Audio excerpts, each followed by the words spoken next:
My name is Nice Emmanuel Dauda. In our group, we are making bagia.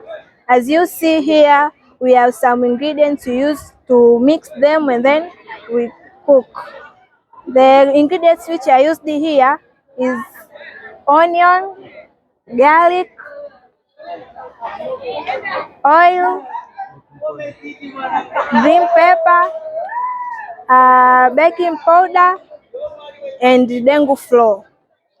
The process of making bagia, you take dengu flour, you mix some green pepper, garlic and onion. Kwa majina naitwa Blesslisa Michael, nasoma Tanga Technical, ufundi wa civil engineering. Mbele yetu hapa tuna project, tunatengeneza tambara la miguu. Hapa hii ni tuna recycle viroba. Kwa mfano, unaweza labda viroba vya ugali ukimaliza, sio lazima kuvitupa. Unaweza ukatumia kutengenezea tambara kama hivi unavyoona. Haina costi sana, haikosti sana. With 3 recycle products, which are first we have got the popsicle sticks, we have got papers together with bottle sauce and bottle.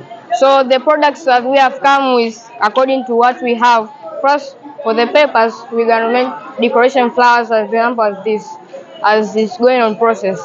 And also for the popsicle sticks, we can make the holders which you can put our stationery like pencil, pens, and etc. But on the oncoming, we have got also the pot, which is oncoming, which also is used in make for holding flowers, different kinds of flowers like rose and etc.